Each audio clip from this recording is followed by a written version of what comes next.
ఇక ఏపీలో కూటమి ప్రభుత్వం అధికారంలోకి వచ్చిన తర్వాత అసైన్డ్ భూముల అక్రమాలు, అమరావతి నిర్మాణం, ప్రజల సమస్యల పరిష్కారం లాంటి అంశాల్లో బిజీగా ఉంటోంది. ఇదే సరైన సమయం అనుకున్న వైసీపీ నేతలు లేటరైట్ ను సైలెంట్ గా తరలించుకుపోతున్నారు. జగన్ ప్రభుత్వంలో ఉండగా అక్రమంగా తవ్వుకొని దాచిపెట్టుకున్న 1.5 టన్నుల లేటరైట్ ను ఇప్పుడు గుట్టుగా తరలిస్తున్నారు. ముడి ఖనిజాన్ని ప్రాసెస్ చేయగా వచ్చే బాక్సైట్ ను కాకినాడ పోర్టు ద్వారా విదేశాలకు ఎగుమతి చేసేందుకు సర్వం సిద్ధం చేసుకున్నారు.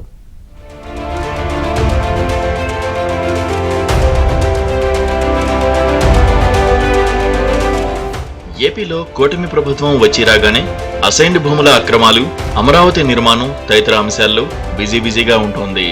ఇదే సరైన సమయం అనుకున్న వైసీపీ నేతలు లేటరైట్ ను సైలెంట్ గా తరలించుకుపోతున్నారు. ముడి ఖనిజాన్ని ప్రాసెస్ చేయగా వచ్చే బాక్సైట్ ను కాకినాడ పోర్టు ద్వారా విదేశాలకు ఎగుమతి చేసేందుకు సర్వం సిద్ధం చేసుకున్నారు. తమ పని సజావుగా సాగేందుకు కాకినాడకు చెందిన గనుల శాఖ అధికారిని సెలవు మీద పంపించేశారు.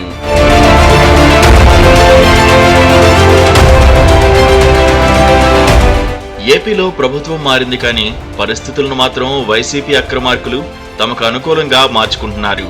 గతంలో అడ్డగోలుగా తవ్వుకున్న లేటరైట్ ఖనిజాన్ని ఇప్పుడు దర్జాగా తరలించుకుపోతున్నారు. జగన్ హయాంలో ఓ జిల్లా పేరిటే ఏర్పాటైన కంపెనీ ప్రతిపాడు మండలం చింతలూరు పరిధిలో లేటరైట్ లీజు పొందింది. నిజానికి అక్కడ నాణ్యమైన లేటరైట్ లేదు. అది తెలిసి అక్కడ లీజు తీసుకున్నారు. ఈ లీజును అడ్డుపెట్టుకుని పక్కన ఉన్న అటవీ ప్రాంతంలోని లేటరైట్ కొండను తవ్వుకోవాలి అన్నది వారి అసలు ఆలోచన. ఇందుకు అక్కడి అటవీ గనుల శాఖ అధికారులు సహకరించేలా అన్ని ఏర్పాట్లు చేసుకున్నారు.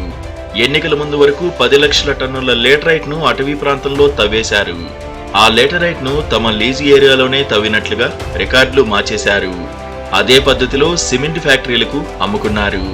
అప్పుడు ఆ లీజును ప్రత్యక్షంగా పరోక్షంగా వైసీపీకి చెందిన ఓ కీలక నేత కుమారుడే చూసుకున్నారు.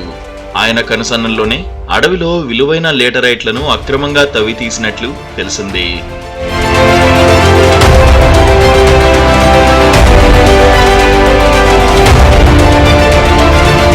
కూటమి ప్రభుత్వం అధికారంలోకి రాగానే గనుల శాఖ అక్రమాలపై దృష్టి పెట్టింది.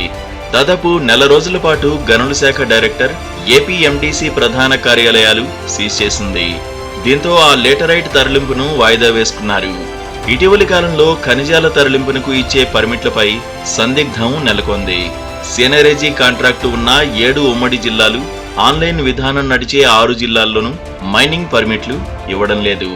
దీంతో ప్రతిపాడులోని లేటరైట్ ను తరలించకూడదనుకున్నారు. ఇంతలో మదనపల్లి సబ్ కలెక్టర్ కార్యాలయంలో ఫైళ్లకు నిప్పు పెట్టిన వ్యవహారం తెరమీదకు వచ్చింది. ప్రభుత్వం దృష్టి దానిపైకి వెళ్లింది.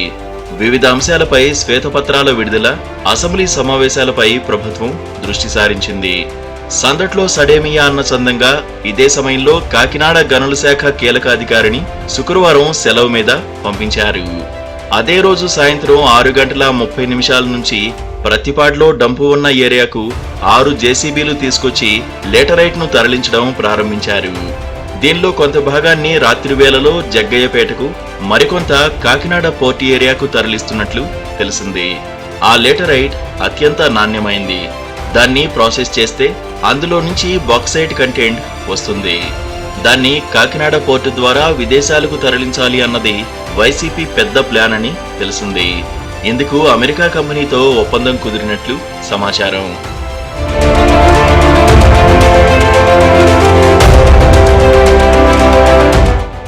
ఏపీలో 2 నెలలుగా మైనింగ్ పర్మిట్లు లేవు, రవాణా లేదు. సిమెంట్ ఫ్యాక్టరీలకు లేటరైట్ కొరత ఏర్పడడంతో ధరలు విపరీతంగా పెరిగాయి. ప్రస్తుతం టన్ను లేటరైట్ 4,800 నుంచి 5,600 మేర విక్రయిస్తున్నారు. ఈ ధరకే సిమెంట్ ఫ్యాక్టరీలకు ఇవ్వాలని వైసీపీ ప్రయత్నం. రవాణా విషయంలో సమస్యలు రాకుండా స్థానిక ప్రతినిధులతో వైసీపీ పెద్ద నేత లోపాయికారి ఏర్పాట్లు చేసుకున్నారని, దీంతో తరలింపు సజావుగా సాగుతున్నట్లు తెలిసింది. కూటమి ప్రభుత్వంలోనూ వైసీపీ నేత బరితెగింపునకు అడ్డు అదుపు లేకుండా పోయింది అనడానికి ఎంతకు మించిన నిదర్శనం ఏముంటుంది? ఎన్నికల సమయం నాటికి మరో 2 లక్షల టన్నుల లేటరైట్ ను తవ్వారు. అందులో 50,000 టన్నులు భారతీయ సిమెంట్స్ కు తరలించినట్లు తెలిసింది. ఇంతలో ఎన్నికల నోటిఫికేషన్ రావడం, రహదారి తనిఖీలు, చెక్పోస్టుల పరిశీలన ఎక్కువ కావడంతో ప్రత్తిపాడులోని ఓ కంపెనీ యార్డులో నిల్వ చేసినట్లు తెలిసింది. ఇది సుమారు 1,50,000 టన్నులు ఉంటుందని అంచనా. మళ్లీ జగన్ అధికారంలోకి వస్తారని, తిరిగి సిమెంట్ ఫ్యాక్టరీలకు సరఫరా చేయవచ్చని వైసీపీ నేతలు భావించారు. కానీ వారి అంచనాలు తలకిందులయ్యాయి.